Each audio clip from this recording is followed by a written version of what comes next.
I want to thank everybody for being here today, and I thank so many that have been supportive of not only my viewpoints and what I've tried to do, but also supportive for the philosophy of liberty. That is what counts. Ideas have consequences, and the politicians really aren't worth that much if their goal is to just be in office. I have so many young people come, and I'll be talking in a crowd, and many college kids will come, and they'll sort of grasp and say, this is great, this is great. I think I'd like to be a congressman like you. What do I do? I say, don't do it.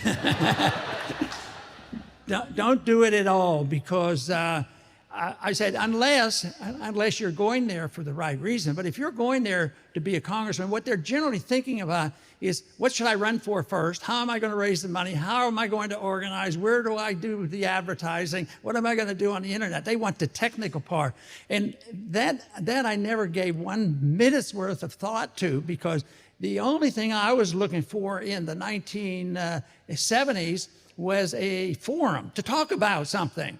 When I first ran for Congress in 1974, it was in the midst of the Watergate crisis. We had 3 Republican congressmen in Texas, and nobody was going to file for a congressional seat in 1974. And so when I was hinting to somebody that because I was very motivated and aggravated by the stupidity of Nixon's monetary policy. So I, indicated to a few people that I might do it. And how do you do it as an independent? Because I don't want to join a party.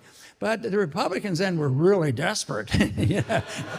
This guy might be foolish enough to run, and we'll have a name on the ballot. So I did that, and it turned out to be much more than I expected.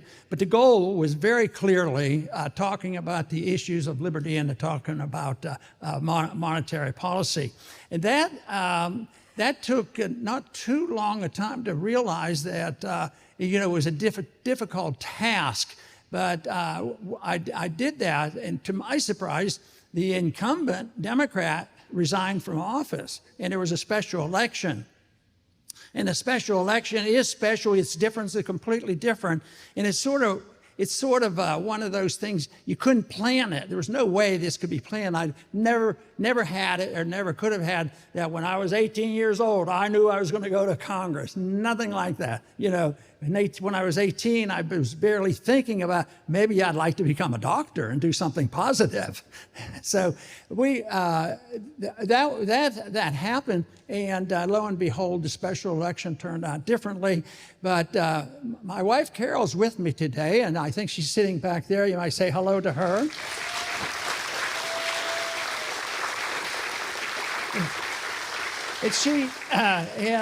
She doesn't want to hear this story. She's heard it too many times.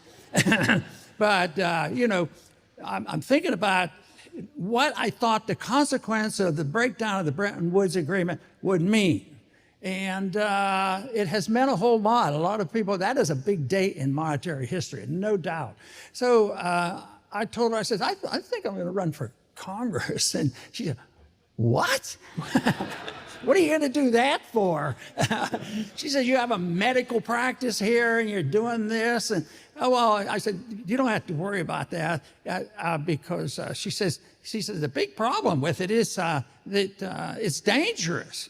I said, how could running for Congress be dangerous? Back then, we weren't even worrying about the danger that you might be worried about now, the dangers that our son Rand has faced up to already. So, no, she says, it's dangerous. And I said, why? How could it be dangerous? She says, you can get elected. Matter of fact, she said, you will get elected. And I said, there's no way. I said, there's no way a person like myself, because I've already made my decision on all my votes. And it was not going to be complicated. And I don't think they're going to vote against Santa Claus, They want a Santa Claus in there. So I was surprised that it ever happened. But I also had this freedom.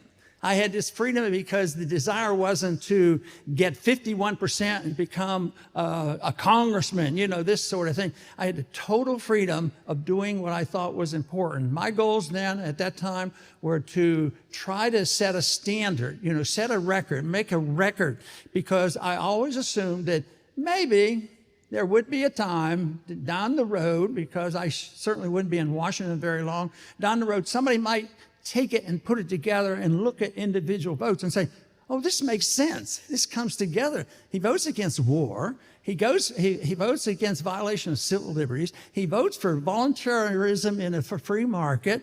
And maybe they'll put it together and see a picture, which many of you have already seen. We come together so often. We discover these things, how a few basic principles bring the picture all together, and it makes sense.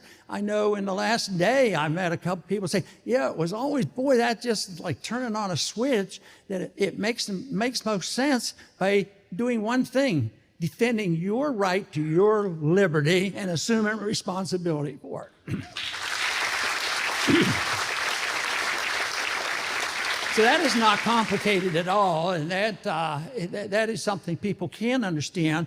Certainly in the campaigning that I went through, I found out that people in a younger age, or older people who are young at heart, will be acceptable to new ideas and look at things differently. So there were many times I was impressed when the teenagers, matter of fact, there's somebody in this audience today, they said they were influenced by the campaign when they were still teenagers. And I always marveled at that. I always was fascinated with the idea when a teenager would bring their parents to the office and insist they come in and meet me. In the old days, they'd have the parents bringing the kids. Well, we're going to teach you a civics lesson of how these laws are made, this sort of thing. But they would come in, and I always thought it was just so neat that the parents were so proud of their kids in disagreements, but that was irrelevant. Their kids were thinking, and many parents were converted to that, and they say, "Boy, he has something," and they would listen. It might not happen in one night, but there were many. So it's sort of a flip, in the opposite direction, but it happened more times. So anyway, that has worked out, I think, fairly well. But I was never satisfied that that was my career, because I was there for four terms, and from 76 up to 84, and I missed medicine. I didn't intend to do this, and so I got out of Congress and went back and practiced medicine for 12 years. But I still had that sort of gnawing thing. I don't want to be in politics, but I still want to talk to some people, because I still think the issues are important, and war issue became more and more important. So I accepted the encouragement and did it again. So I'm always surprised that happens, but I also really delight in the freedom that I feel, because Daniel will confirm this, but so often he witnessed these other staffers with other congressmen. They had to, there's a vote coming out. Well, the staff's supposed to weigh these things. Look at this special interest, look at this special interest. Which special interests are we going to support? And I remember the first month or two I was voting, and people would go over to the board where you find out exactly what's being voted on. And I said, what is this here? And they say, well, this list here says all these special interest lobbyists, they support the bill. All these other people here oppose the bill. And that's the way, that was sometimes the maximum amount of the information the congressmen were getting is just the number of people supporting him, because that's the way it works. That's the way you raise money, and raising money means how you get promoted and how you get to be a chairman of a committee. Now, obviously the goal for me to be a chairman, I had nothing to do with it. It just sort of rubbed me the wrong way. But I had the seniority. I was there. I ended up there in a long time. But if the goal had been to be the chairman, it'd been quite a bit different. But all I can tell you is this approach, and I know so many of you follow the same thing. It should make us feel good by defending something if you can get convinced, that it's the right thing to do. And early on, I was influenced by reading Austrian economics.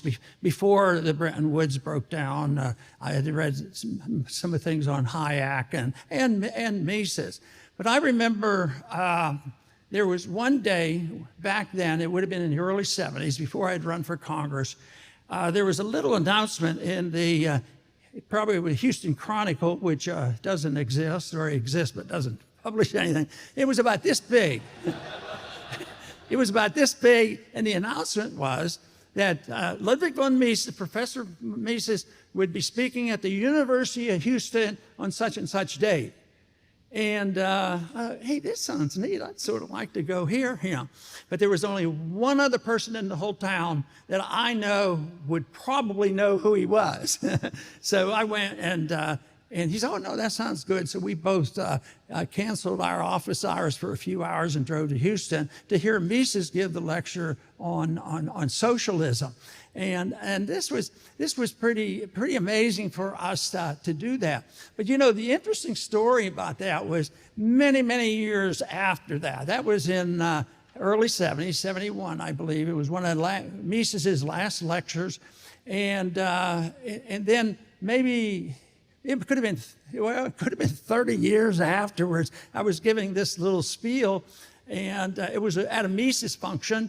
And afterwards, the individual came up to me, and he was a doctor, and he says, "I know what you're talking about, because you talked about going to hear Mises." They gave him a room about half the size, but it wasn't 10 or 15 people. The room was jam-packed, even back then when hardly anybody knew about Mises. It was jam-packed, and I thought, boy, they wouldn't even give him a decent room. Of course, they never gave him a decent job in a university either. So it was jam-packed, and I mentioned, I stood at the door there. We got there late, didn't have a place to sit down.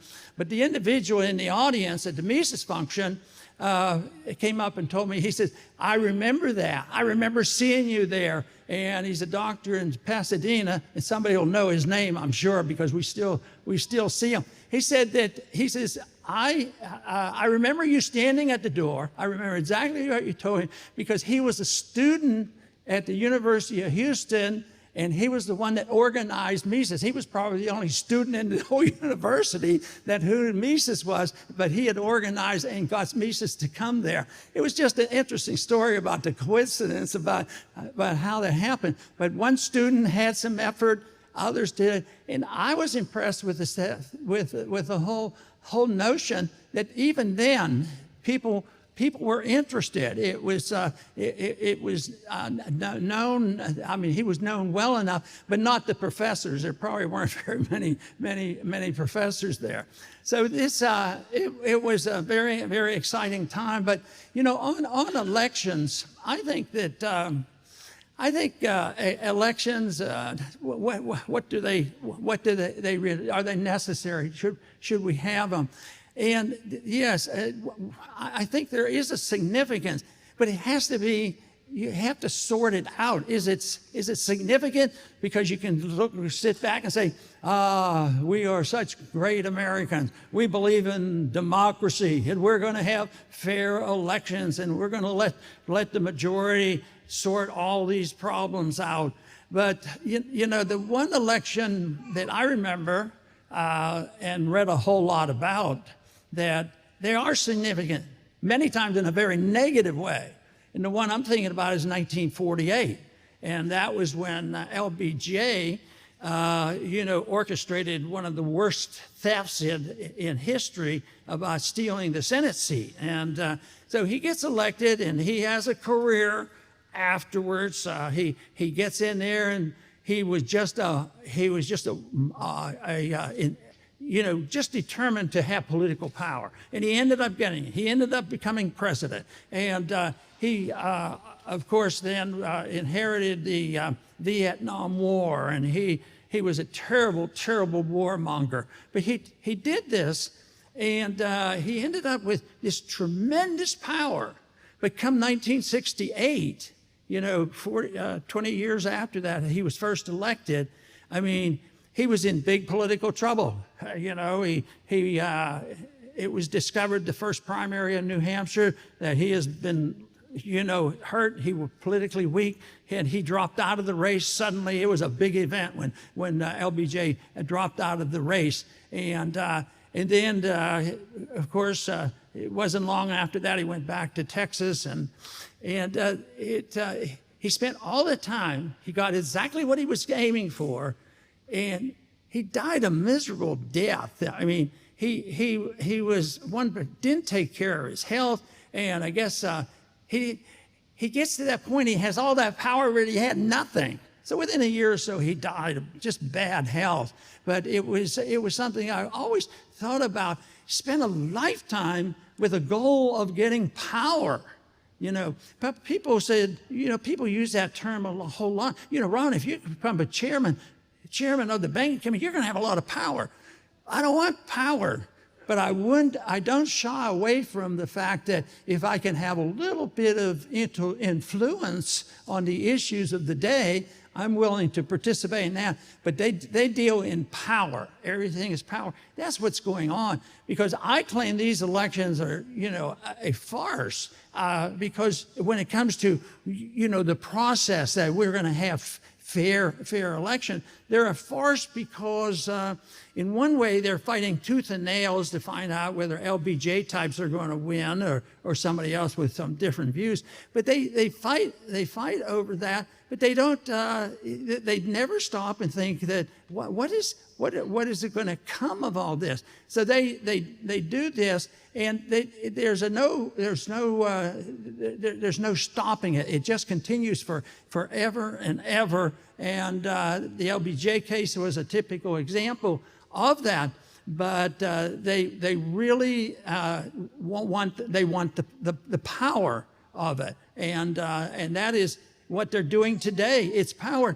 Because when you think about it, if you want to deal in the area of philosophy, should you pick the Democrats, pick the Republicans, or even sometimes the Libertarian Party, and think that you're going to have a crystal clear position of saying what we believe in?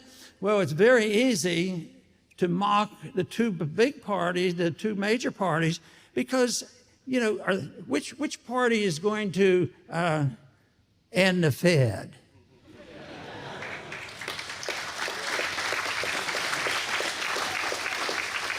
All the special interests have control of both parties. Which one? Well, I have to say that, I mentioned that the 20 years in this century was a little bit better than some of the other 20 years.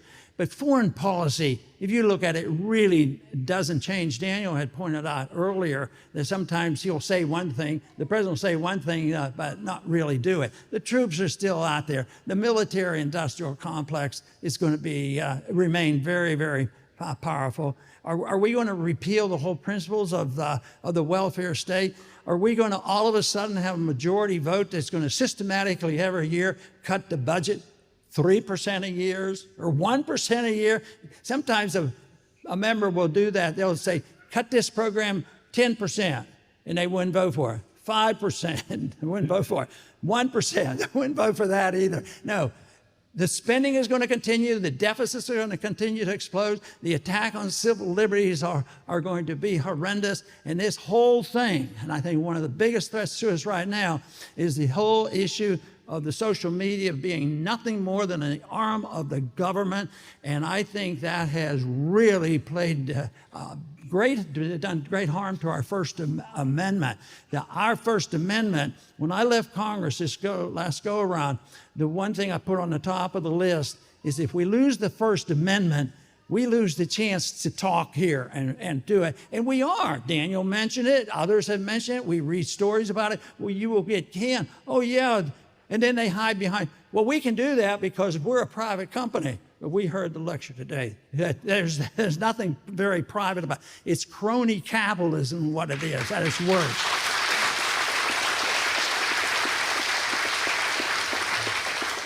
And the real downside of all that is that the Marxists who are marching in, not with armies, they're not invading us, but they have invaded our universities for over 100 years, and they have become a structure here because the Marxists are there, with the great deal of influence, and that is where the real problem is, and yet we cannot say, well, we can't do anything. We're still in this room. We're still talking. I know people get cut off on the internet, but we have to expose people, and more people are recognizing this now. But back to where we started, the internet. The internet can be our best friend. In spite of all this, and because I wasn't really into technology, I saw the internet as a real blessing. In many ways, it was competing, even though it's very, very weak competition because of their control, that it's used against us. But that is something that I think we still have a chance with, because we still can reach more people, and we can do the pamphleteering one way or the other. And that's what really is important, is the pamphleteering. These problems that we face are ideological. They're not lack of military. Look at the military power we have. We can blow up the world 2 or 3 times. And but every president wants to build up the military, more and more weapons, and it's all part of the military-industrial complex to do it. So to me, it's all ideological. And that's the reason that we have the Mises Institute. That's the reason that you're here. Because ideas do have consequences, and it's such as far as I'm concerned, a wonderful idea. Personal liberty. And how do you define personal liberty? No violence. You can't commit any violence against anybody else. Pretty simple rule. No lying, no cheating, no stealing, no killing. Well, that'd be pretty neat, wouldn't it? And would that mean you're un-American? To some people, that's un-American. But no, that is really part of the American early spirit, is that we shouldn't be killing each other. And we should think of voluntarism and participation in a free market. And also, why if we were moving in this direction, the founders thought counterfeiting was one of the worst things you do. They actually had established the death penalty for counterfeiting the money. So here we are. We have the counterfeiters. There's more counterfeiting done by our government and the governments of the world and the monetary issue than any private organization was. So private people finally get caught at it, but it seems like this attitude that there's something for free, and the people get tempted by this and saying, we have to participate. Just think of what's happened this year. I can't even keep up with the trillions. It's at least $3 trillion, and and this is supposed to solve the whole problem. The crack-up boom, I think we must be about that close to it, because last week was a horrendous week when you saw the stock market doing this, gold doing this, crypto doing this, debt doing this. I mean, how much longer can that go? And probably longer than we think it should, that's for sure. But the one place where I think we're way ahead of where we were even 100 years ago is the crispness that we can define what we believe in. Because I think liberty is more understandable. When I first went to Congress, most of them never even heard the word libertarian. So and the other thing is I never dreamed that people would galvanize around end the Fed, and they have. So that's a big thing to happen. But the people who want it, though, want it for a very special reason. And this sets the stage to open up the door to the mob that the Marxists that have gotten into Congress, because they tear us down because of capitalism, but they're describing and they can attack us because it's crony capitalism. They're not attacking us. They don't even understand what we want. But yes, it sets a stage for identifying, something where we can understand. They're getting a lot of points for this. The Marxists get a lot of points for this. But I think the views are better. I think there's a better understanding on monetary policy, in spite of modern monetary theory, which is pretty old. People are more understanding of this. And I think that the big thing that we have to wonder about is when will we overcome moving in the direction of Venezuela? They've gone through this for 4 or 5 years, and they get a little blip of, I guess the underground economy gives them a blip, and they go back to printing money and all. But it's this effort. That's why numbers aren't totally the answer to the issue. It isn't like 51%. You want people's support, and you want support by a majority of people, because the government we have can only exist with support from the people. When the support is diminished by the people, then it just goes away. I think the most miraculous thing of the 20th century was the tearing down of the Berlin Wall. And the end of communism, Soviet communism, because there were no nuclear weapons. I was drafted in the 60s. I was in the military, and there was a Cold War going on there, and there was a lot of legitimate concerns of who's going to drop a nuclear weapon. But all of a sudden, it just was gone. Even at that time, I was delighted, but I was concerned that they weren't going to quite come to us completely to the libertarian view, but they would probably end up being modified Republicans or something. and it didn't work. But it ended without a nuclear holocaust. So things and it was just sort of a walking away. Khrushchev, it was just amazing. He just walked away. He sent no tanks into Europe, and it was done.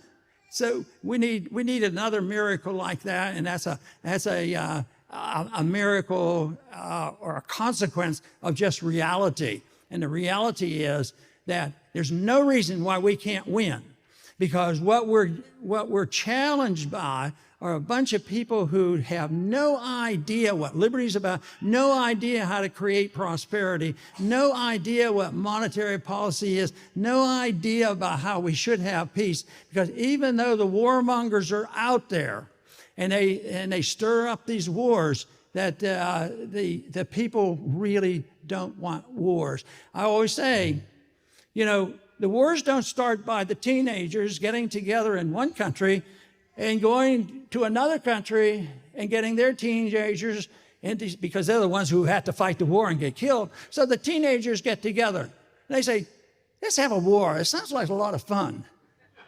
It's insane. But it happens over and over and over again because of the propaganda. Not because the majority of the people start off by saying they like peace, because the majority of the people like peace. But they end up being complacent and listening to the demagogue. Just think how badly the demagogues have been, winning this whole nonsense on the propaganda over the coronavirus. The Soviets aren't the enemy. It's, we're masochistic. We make ourselves the enemy and create things to be fearful of. And that is something to do with human nature. But the only thing I can see is continuing to preach the truth about what liberty is all about. It's been experimented with many, many years, hundreds, if not thousands of years. There's been, bits and pieces of what liberty is all about. And there's no reason to think that we can't continue to improve on that. That is why I like to come to organizations and meetings like this. And that's why I compliment the Mises Institute to continue to do what they do. And I want to thank all of you for supporting the Mises Institute, and also because of your encouragement that you give me. Thank you very much.